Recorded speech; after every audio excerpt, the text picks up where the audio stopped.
Welcome to Disambiguation. I'm your host, Michael Fauscette. Each week we interview experts in AI, generative AI, and business automation to help business leaders understand how to use these tools for the biggest business impact.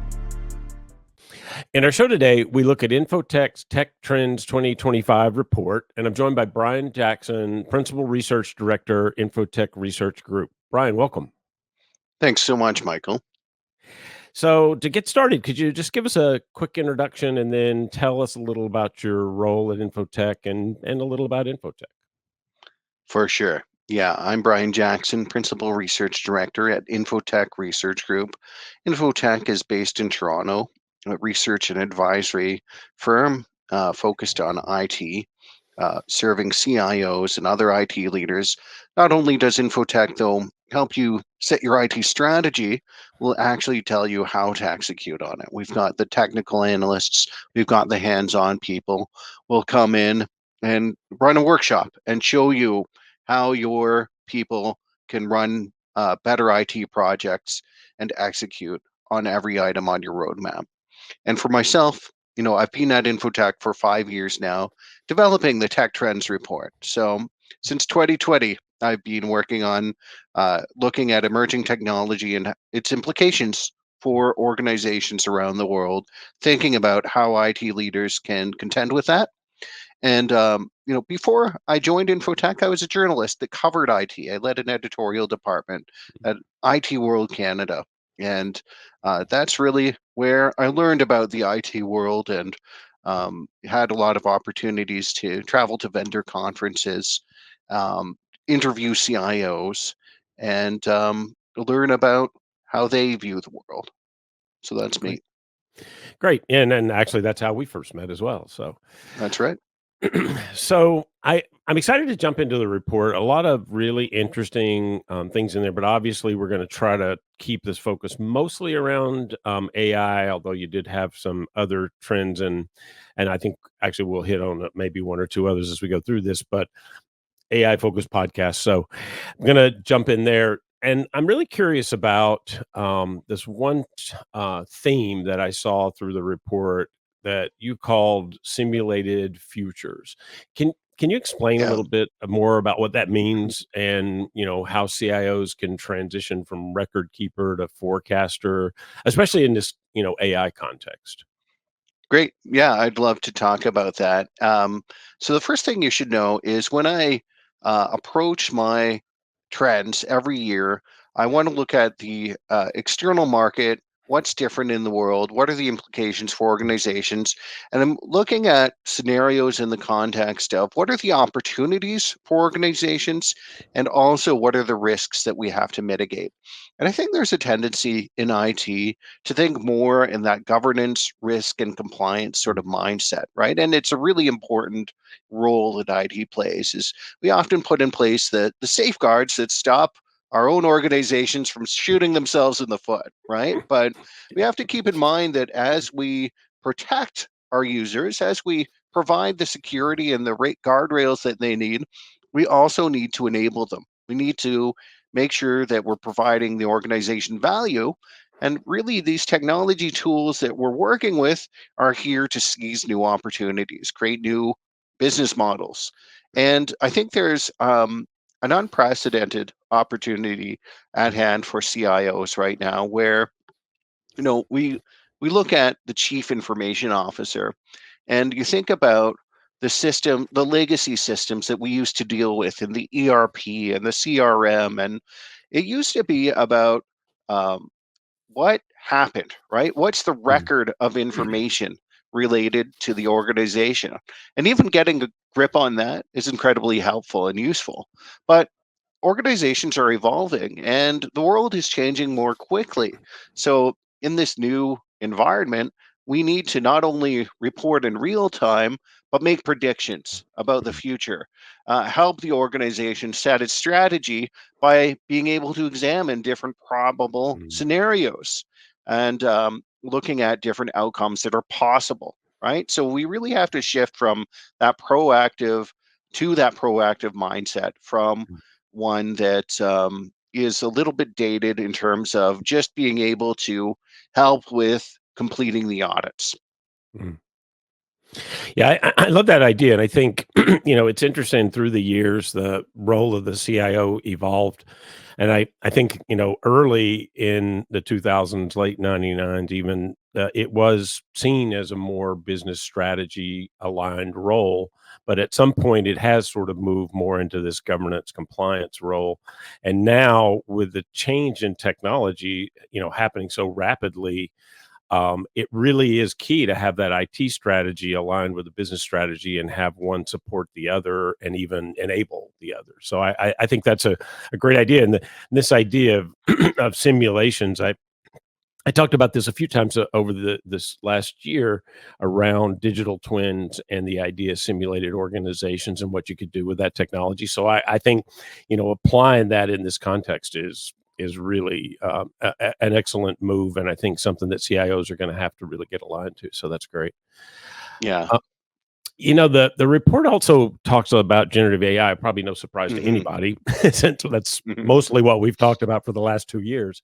Right. But it is interesting because it is moved from kind of a cool consumer tool to a productivity hack to more of a systemic kind of thought process around using it across your business functions. Hmm. So, how do you see that technology, the generative AI technology, evolving into the enterprise application world in this next year? Yeah. So in the tech trends report, the trend that I'm dealing with is exponential AI, Mm, right? And that's sort of looking at it from the perspective of, look, it's been 2 years since this stuff launched onto the market. And in yeah, fact, it's been a full year now of even having the enterprise class tools, right? So you hear this mhm, conversation about we haven't been able to find the use case for AI yet, or some organizations say they're struggling to find that return on investment. If you're reading the Wall Street Journal headlines, right?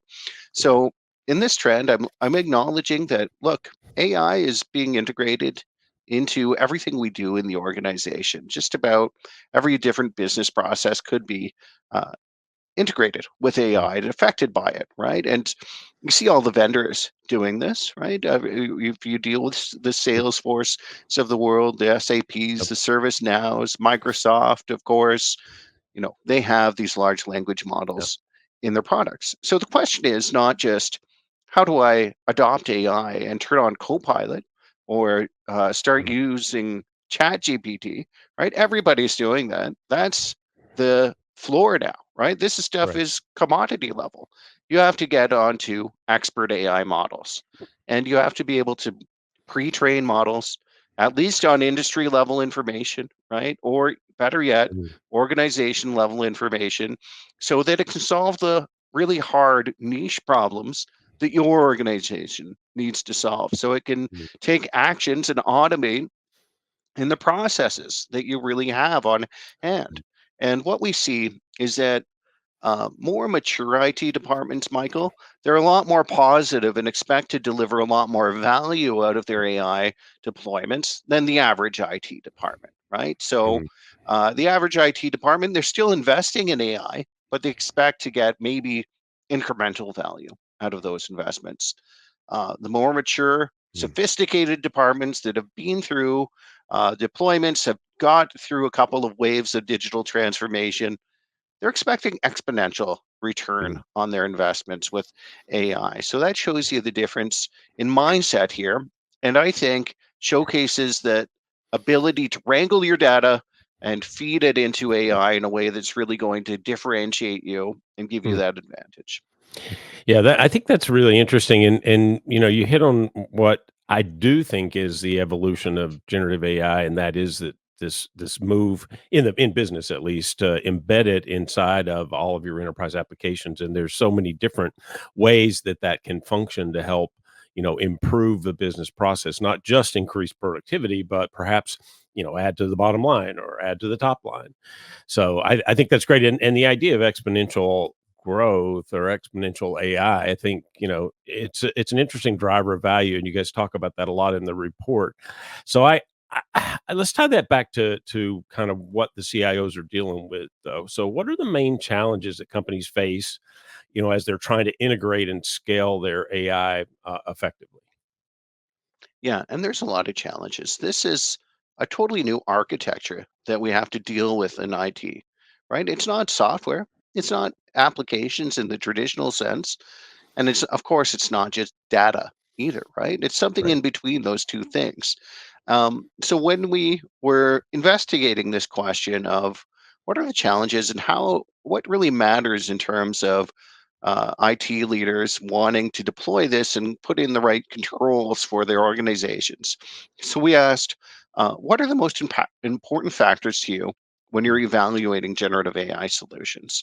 And we gave them a long list of different options they could choose from, right? But the Mm, top three things that surfaced were really above the others. IT leaders want to maintain control over their data. mm, They want to make sure they're in control of quality, right? In terms of yep, accuracy, in terms of latency, of response time. yep, And they want to be able to control the costs, right? So you talk about the costs per token with these mm, APIs that we're accessing to interact with these models. It's cheap at first, right? But you start scaling it with your business operations, and it's just like, migrating to the cloud all over again. You realize your operating costs are shooting through the roof, and you get a bill shock at the end of the month, realizing just how expensive this stuff is. mm, So you have to maintain control over that. It's a concept that we're calling AI sovereignty. mm, Not from the point of view of a country needing to use AI models within its own borders, although that is a concept as well that's out there. mm, This is the concept of how do organizations keep their control, their independence, right? And stop, third parties like even the vendors that are offering them these tools from possibly infringing upon their intellectual property, from imposing costs upon them that they'll mm. depend upon, they'll be unable to shed because this AI becomes crucial to operating their business. Mm. Yeah, I think that's a the whole area around cost management and frankly, from the vendor perspective, even around how do I charge for this? The move from subscription in the SaaS world, and of course, in the cloud world, we've been usage based for a while, but that move to more of a usage based or token based model is going to be an interesting one to see how companies adapt and adjust to that versus this kind of, you just pay me this X fee per year to have access to the tools, that kind of thing. So interesting.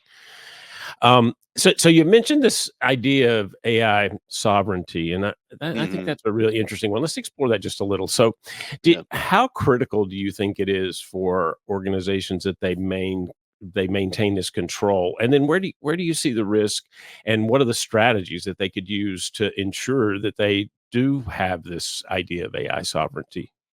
Yeah, well, what I'll say is it's critical for every organization to at least go through this evaluation of how much control Mm, do I need to be comfortable in terms of harnessing AI, right? mm, And I think for a lot of organizations, when you're looking at if I'm operating in my own private cloud instance, like, mm, okay, I'm a Microsoft shop, I've got my own instance of Azure, and that's how I interact with OpenAI models. So yeah, it's my own model. It's sequestered off from the world. It's in my encrypted little firewall, right, that surrounds my data and all the yeah, information that I work with. I think most organizations will be comfortable in that. But then you have to keep going down the list, right? Because it's not the only question in terms of data confidentiality.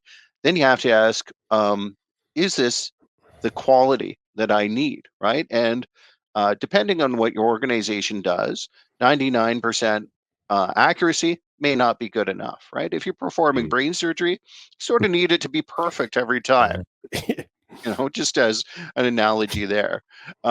So that there's a lot of different quality questions that you have to ask too, right? Right. It's not just the accuracy, it's like I said, it's the latency. And while it seems fast to you and me when we're using ChatGPT, you can normally just wait a couple of seconds. You don't even need to switch way to another tab. The response is going to come up pretty fast. But for some use cases, you need zero latency. You need it to be as Mm, real time as possible. So that's where you start looking at what are smaller purpose built models, and mm, could I store them even on the device as close to the data as yeah, possible? right? So that's something to consider. And then the costs.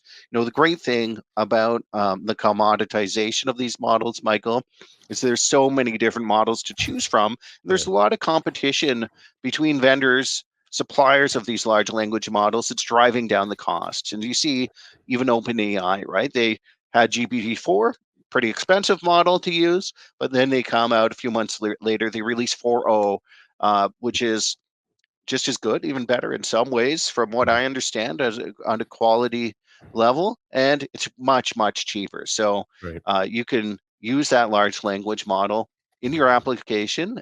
It's a lot cheaper, and it's probably just as good quality. You're not really, Mm. really leaving anything on the table there. So, the where every organization is comfortable within those three questions, it's going to be a gradient. If you're the Pentagon, that's one thing. If you're a random retailer in the Midwest US, you're going to be operating on a different scale and having different answers to those questions. That's all. Yeah. Well, and I think underneath something that you just said is really important to call out, and that is this idea that as businesses invest more in this and move more and more towards, an AI first kind of strategy, they're gonna learn that just as one large language model may not really solve your problem, right? You might need a small language model for that use case, or you Yeah, might need a mid-size one, or you might need a specialty one. I need one that is, designed for manufacturing production. I need one that's, tailored to healthcare or whatever. I yeah, think that's something that's a real learning. It's not one size fits all. And as the organizations deploy more of these, they're going to certainly need more of that, yeah. that sort of mindset, I guess. I agree. And, it's not to say that these large models, large language models, like it's not to say they won't play a role in the future or Mm, will be they will. fall out of favor. No, that's not what Yep. we're saying. We're saying that'll be there, and these other smaller models, purpose-built Yep. models, will be there too. I think people are really underestimating, if they have any idea at all, Yeah. just how many large language models, or maybe sometimes smaller language models, if you will be in an organization's environment, and Mhm. we're going to have whole new management and control layers to manage these, just like we do for Yep. mobile devices almost right now, or that you have controls in place to manage your applications at a more abstract logical layer. We'll need that for these language models, for these little AI models that we're all running. Yeah, I mean, I started a while ago using a local small language model, an open source model Hmm, on my local machine, because there's certain things that I have, data wise, that come from vendors that I don't want to use, and have summarized by a large language model that's right. publicly available and going to be trained on the data, et cetera. So I think thinking about it in those terms, what's your use case? What's the best fit? I think you're absolutely right. That makes a ton of sense. Are you running old llama to do that? No, actually, I'm running No. Mistral. Oh, okay. Nice model, actually. It works pretty well with another open source tool, Jam. So shift gears just a second, because this is Hmm. something that you mentioned several times in the report as a significant trend, and I'm really curious about it because I know the term and how it can be used, but I'm not sure exactly, kind of how this is important. That's this idea of AI avatars. So, Yeah. can you talk more about AI avatars in the context of customer service and also in internal use cases around employees? Yeah, absolutely. So we have this theme in the report called digital humans, right? So Mm, talk about simulating the future. We're going to start simulating human interactions a lot mm, more often using generative AI, right? Using predictions about how consumers are behaving. And you think about AI avatars, start with chatbots, okay? mm, Think about the different modalities where we interact with people online. So you start with a chatbot, and most people, I've seen research studies on this where they have a blind study, and people are talking to real humans and they're talking to Chat GPT, and they have to guess, is it a chatbot or is it human? And most of the time, people are just 50-50 whether they can identify that Chat GPT is in fact an AI and not a person. So that means that, it's just as good as random chance that you're going to guess the difference there. Mm, So it shows you that AI can now really chat like a human being. And it goes beyond that to other channels, right? And we've seen mm, uh, by now how quickly we can train a model to emulate the sound of somebody's voice or just have a synthetic voice that's totally human sounding. Most people sort of remember that incident where OpenAI released GPT 4.0, and then Scarlett Johansson was mad because it's sort of imitated her style right. from the movie Her, right? And apparently she was in talks to maybe be a part of that launch. That didn't end up panning out, but they said they still went with that sort of Mhm. likeness, she felt at least, right? Yeah. Now, that's just to show that these AI voices really do sound human now, and the voice mode that GPT OpenAI is releasing on the mobile app, and Google also has available for Gemini now. Mm, That's case in point. And then you go all the way to the visual layer, right? So we can have deepfakes. There's a couple of platforms that are really good now.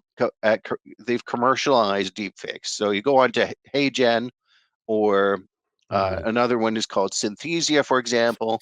And with uploading a couple of minutes of footage of yourself, and they have safeguards in place. So it has to be you. It has to be really you. I can't just make a deep fake of you, Michael, without your consent at least. So they have that in place, and you can make a visual avatar that sounds like me as well, sounds Yep. like you as well. So these are finding all sorts of use cases, right? Like there's examples in the report.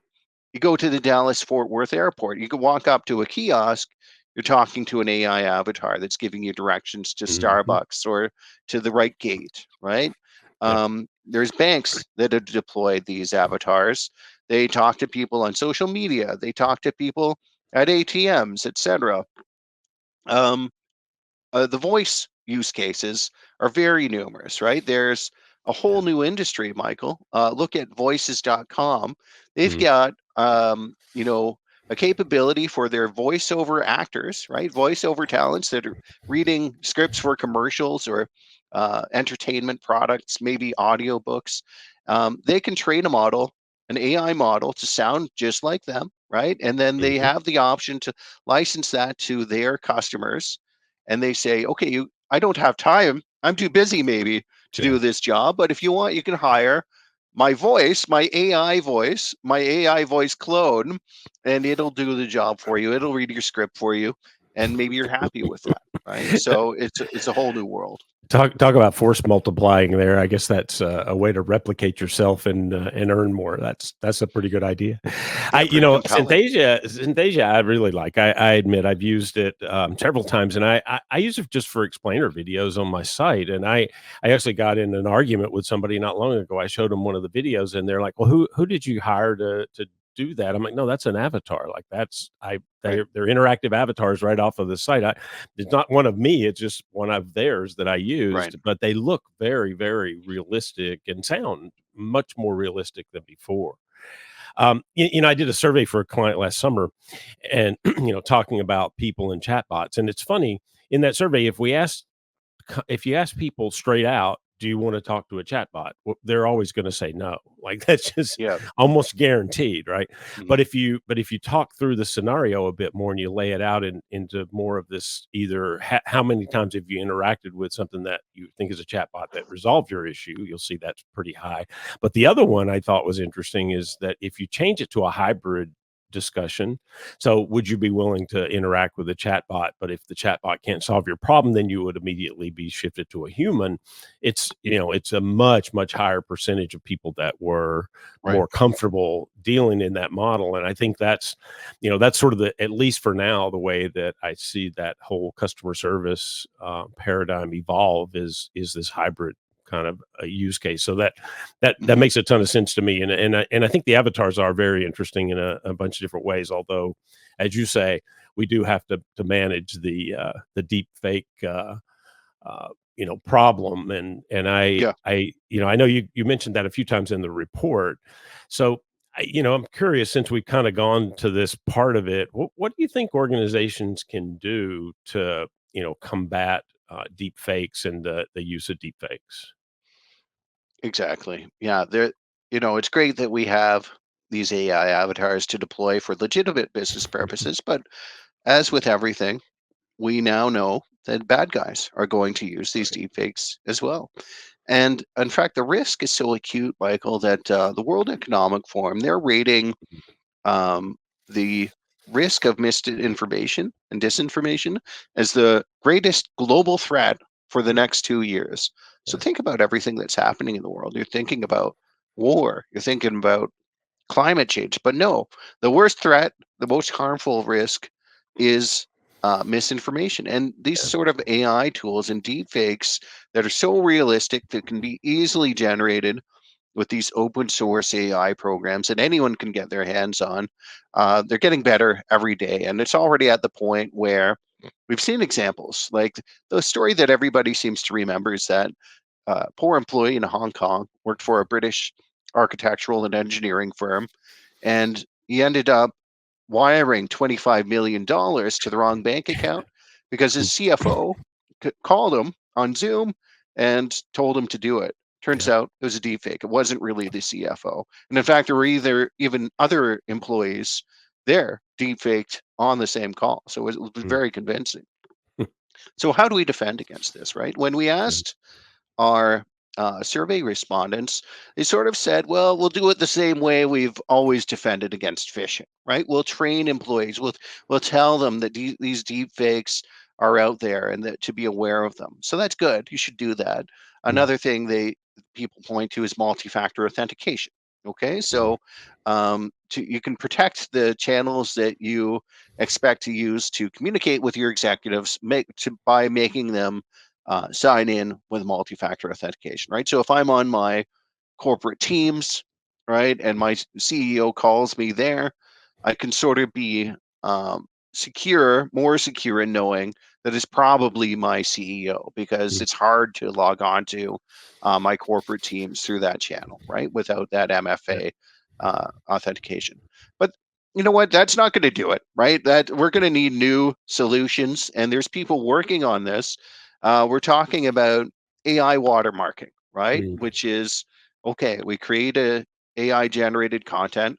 Let's embed some sort of signature in the code so an application can easily detect that it was generated with AI, right? Mm. And that's a good idea. And I think that will happen for a lot of these image generators, right? You see the industry getting together. Adobe's leading an interesting effort there Mhm. around authentication and certificates. So that's a good idea. The problem is it's too easily removed, right? All it Right. takes is if you have an image, it takes a screen. You just take a screenshot, and now the watermark is lost. If you have access to open source tools, you can just strip out those safeguards and the watermarking part of the model, and now you're generating content without it. So then you start thinking about what if we add watermarks to content that's real?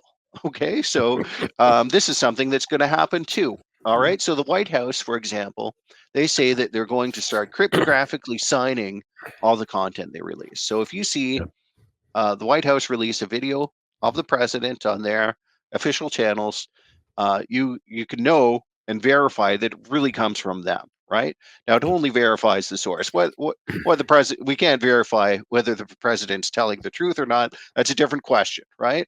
Yeah. Um, but there's more solutions, even like blockchain-based solutions, to look at the Mm. provenance of information and where it came from. And a big problem, with deepfakes is you might see something on social media. There's a celebrity in it. There's a politician in it. You're thinking like, where did this come from? Can I trust this? Like, who created this content? Mm. So that's usually a big part of the question we have to ask in determining if we trust it or not. And there's blockchain solutions that are blockchain really good at tracking provenance. You can't alter information once it's in the blockchain, so it can tell you who created that. It can tell you who reposted it, who edited the content along the way. But The trick is it has to be part of a solution, part of a system that Mhm. everybody opts into, right? Which is why it might work in a social network type situation or some sort of media distribution company like a Reuters, right? But Mhm. you can see that these solutions are hard to implement, and there's still a lot of unanswered questions about just how we're going to set up these systems to safeguard our information. Mhm. And I don't think it's happening anytime soon. Mm. No, I mean, it's a very complicated problem to solve, and of course, in the U.S., we're hyper aware because of the upcoming election and some of the things that have happened already. I mean, Biden, there was a voice synthesized message that went out in one of the primaries that was basically telling people, "You don't have to bother to vote in the primary because I'm gonna win, and don't bother going." And, I mean, those kinds of things are huge risk, and I certainly, World Economic Forum, I certainly get that. That is a huge these deep fakes are a huge risk from a political perspective as well as from a business security perspective. So definitely something that we have to figure out. And unfortunately, like you said, the solutions aren't so obvious or so easy. So No. um, so we talked a bit about these specialized models, but the one thing that I didn't talk we didn't really talk about there is the application of them from an industry perspective. So, Mhm. could you talk a little bit about expert models in the context of how does this start to evolve more for industry specific or even maybe broader functional use case specific activities? Yeah, absolutely. So a great example when you're thinking about, expert AI models, and at the industry level, different industries will start to organize in different ways. All right. So we're going to see different types of ways that these industry specific models become available. And one way is through the vendors, right? So there's already in the legal industry several vendors that are focusing on using AI for the legal process, which is perfect, right? You think about Mm, this use case, you're dealing with huge volumes of information. There's a huge amount of case history that you want to be able to sort through when you're doing research. And then you have contractual language that might be hard to parse for the average person, or you could enhance your ability to do it more quickly, even as a lawyer, right? It might be the type of tasks that lawyers would give to paralegals. mm, But AI platforms like Harvey, for example, which is a startup that's funded in part by OpenAI. So they have taken OpenAI's technology. They have mm, access to GPT-4, the large language models, and they've done additional training on it on all the case history, right? On all the statutes that the lawyers would mm, deal with. And they're able to use that to do legal research, right? So that another way that we'll do this is industries will start to collaborate. And you think about vendors that could set up in this type of collaboration. And one is Amazon Web Services, right? So mm, obviously, many organizations are using Amazon Web Services to store their data, to do their compute. Right now, what they offer is something called data clean rooms. Right, so if I and the airline industry, they use mm, this. You know how when you buy a plane ticket, it's priced just for you, right, based on what they know about you, the time that you're buying it. Are you flying for business or commercial? All these questions, all these factors. There's like hundreds of variables that determine the price of that ticket. And they're doing that by sharing information with each other on all their potential customers and how the pricing of the ticket should be calculated, right? And they're able to do that by sharing it through this Amazon service called Data Clean Rooms, which mm, basically allows you to feed the data that you want to share into the system without exposing anything more than you want to expose, right? mm, So by participating in the system, you're also able to draw the benefits of this smarter this smarter AI model. And what we know about AI, of course, is the more data you feed into it, the better it gets, right? mm, So individual organizations that try to train their own models, they might get some good results, but it can be improved and really enhanced once mm, you start incorporating the data of like every company in the industry, right? So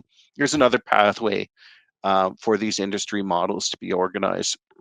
And a couple of examples in the report, right, of an organization that's using just its own data and getting as expert and specific as possible with AI is Moderna, right? So we all know Moderna Mhm. is the company that launched the vaccine during COVID, right? One of the main options was available. It was called SpikeVax. And did you know, Michael, that was its first product that it released to market?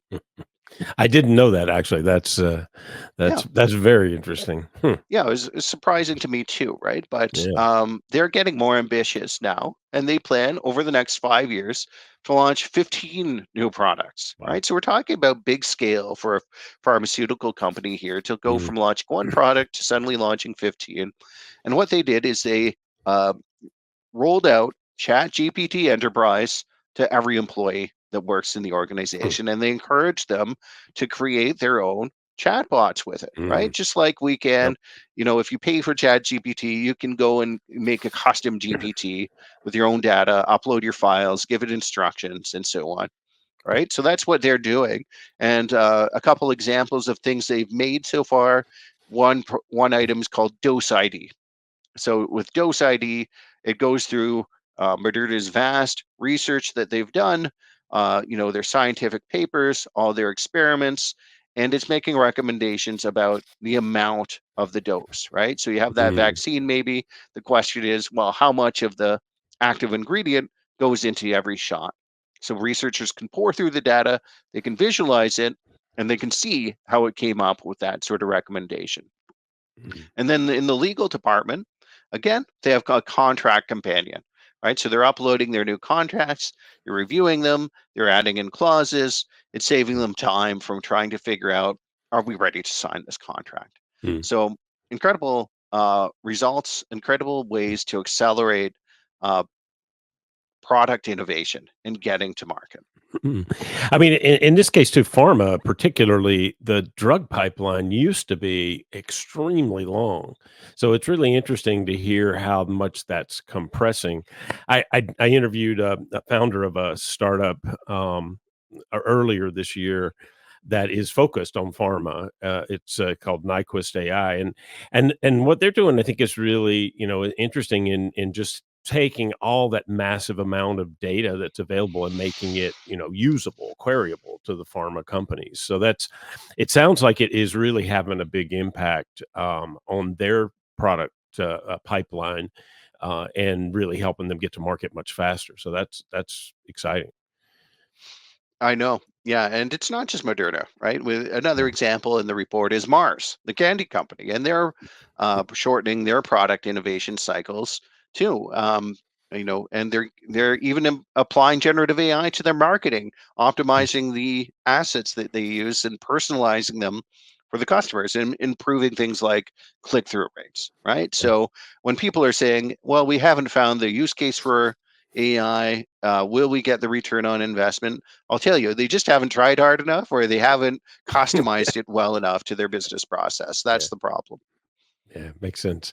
Well, so one of the sort of downsides, or one of the things that people talk about a lot anyway, as a problem, is cost. And we talked a little bit about the value based or usage based pricing, but if you think about the training part of that, building those models, which is one of the reasons it's consolidated in a few large companies at this point, mostly what's how do they the hardware is obviously a big part of that cost.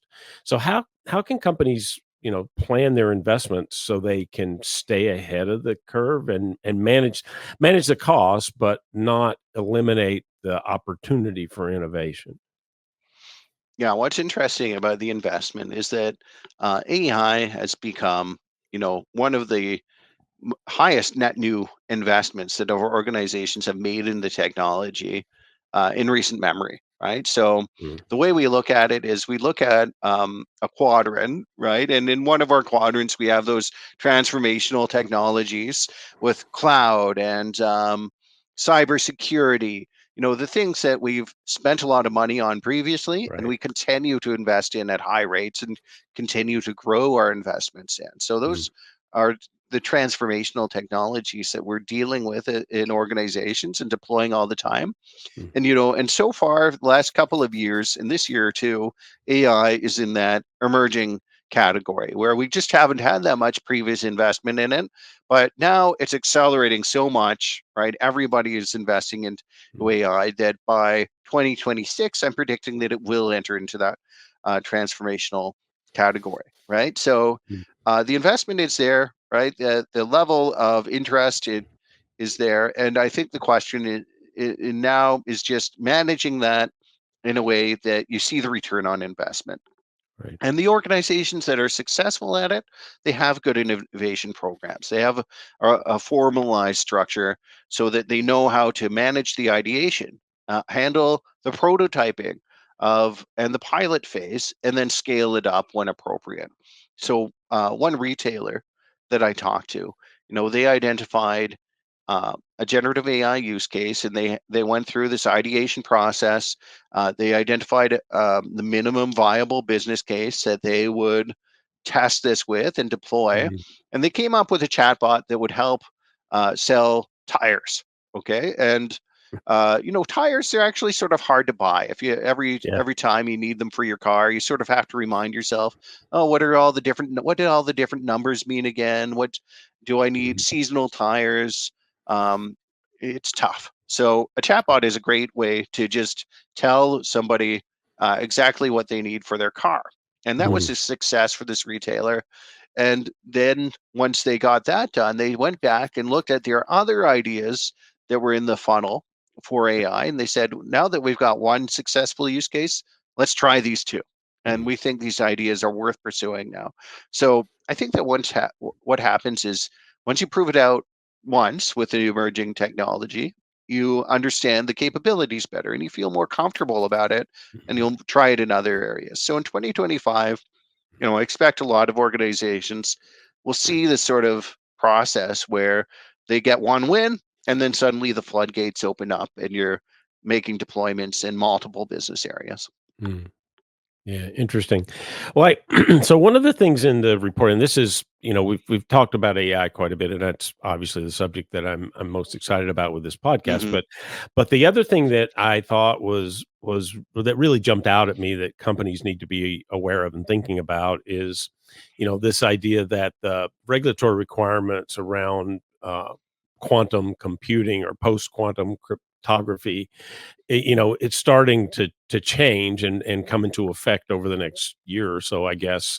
So what can IT leaders do? First of all, what are the requirements that they're going to have to deal with, and how can they prepare to deal with these regulations over the next year or so? Yeah, I'm glad you raised this because we do have this whole section in the report about quantum computing, right? And while quantum computing is fascinating and continues to emerge, we always talk, it tends to be that technology that we talk about. It's 5 years away from being 5 years away, Yep. right? So, um, one thing that all organizations do have to be aware of, though, right now with quantum computing, is this idea of post quantum cryptography, right? And there's a day in the future that we'll call Q Day, right? And Q Day is the day that quantum computing can be sufficiently powerful enough that it'll make all the encryption methods that we use today Mhm, obsolete.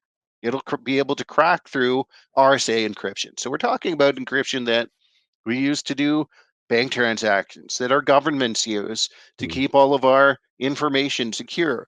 Imagine encryption went away tomorrow. That'd be a horrible problem. It would be a real crisis of being able to just operate in any sort of commercial environment. So, obviously, this is a problem we have to solve. Problem is we don't know when Q Day will occur. It's not mm, like Y2K where we can circle it on the calendar and know we have to make all the updates by then and then we'll be okay. Depending on which quantum computing expert you ask, will develop this capability to crack encryption, in 5 years or 10 years or 15 years, right? So there's some doubt, but I look to the Department of Homeland Security. Okay? So mm, they don't mess around when it comes to risk. Obviously, they have probably the most to lose when it comes to moving to post Yeah. quantum cryptography and encrypting their information. And they want to have their high risk systems ready and migrated to post quantum encryption by 2030, which is 5 years from now. And in fact, Mm. they have a law in the US that requires all federal agencies to have a plan ready to do their migration by next Mm. summer, right? Less than 1 year from now. Yeah. And that was triggered, Michael, because NIST, the organization that makes all the standards Mm. for this sort of stuff, they released and finalized their standards for post quantum cryptography just in August, right? So this is brand new. And Yeah. we now have the information we need. Vendors and technology makers, they have what they need to be able to put in place quantum resistant encryption, right? Mm. So, the message is make your plan, especially if Yeah. you're in the public sector. You should get on this. We're not talking about even the technical aspect yet, but prioritize the information and the systems that you want to secure first, because you Mm. have to get ahead of this with the harvest now, decrypt later attacks. Yeah. Because even though quantum computing won't crack your encryption tomorrow, Mm. the bad guys, they can steal your information today, store it in encrypted form, and then unlock it when the Mm. time is right and the quantum computing power is available to them. Yeah. So, do you have data that you wouldn't want leaked 5 years from now, 10 years from now? Right? Encrypt that with quantum Yeah. resistant encryption first. That's the idea. Yeah, no, that's a great thing to be aware of. I think we talk about all of these technologies. If you had asked me 2 or 3, 4 years ago where AI was going to go, I wouldn't have guessed anything near the level of sophistication that we've gotten out of the systems and the broad adoption that we're seeing. And I think quantum computing could easily be that same issue. You may think it's 5 years away or 10 years away, and frankly, it's been 5 years away for 25 years or something, I guess. But it could turn up that next year's the year or the end of the next year or whatever. So that's great advice and something that I think companies probably aren't as aware of as they need to be when you're talking about security. That's it's an important one. Well, so Brian, that's all the time we have today. But before I let you go, the one thing that I like to do at the end of every show is ask the guest if you could recommend somebody, a thought leader, an author, somebody that you follow or that, that you think it could be really useful for the audience to know about. Yeah, well, okay. If I were to recommend an author that I've been reading recently, it's a management consultant called Ralph Stacey. And it's not, he has material dating back actually a couple of decades, I must admit, but I've been really interested in how he Mm. applies complexity theory to Mm. organizations and helps navigate a lot of questions that we have around innovation, and how, because innovation is incredibly complex, right? When Mm. you're working on an innovation project, you have to get people to work in a totally different way with different expectations, and it's a tough sell in organizations, and some Mm. organizations can't do it. But his thinking and his approach has been really of interest to me, and the way he taps into real scientific theories about nature, I think, is a compelling way to Mm.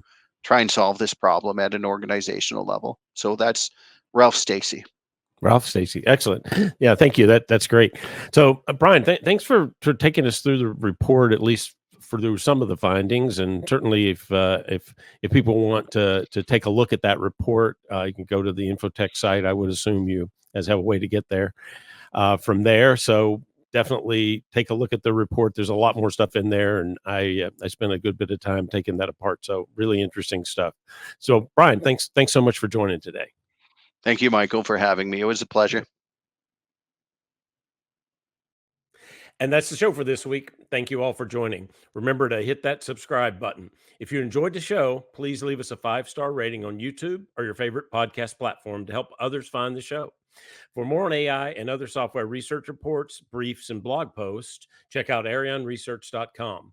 If you have AI, generative AI, or business automation expertise, either as a provider or as an end user, email your information to disambiguation@arionresearch.com, and we'll see if we can get you on as a guest. Don't forget to join us next week. Disambiguation is an Arion Research production. I'm Michael Fauscette, and this is the Disambiguation podcast.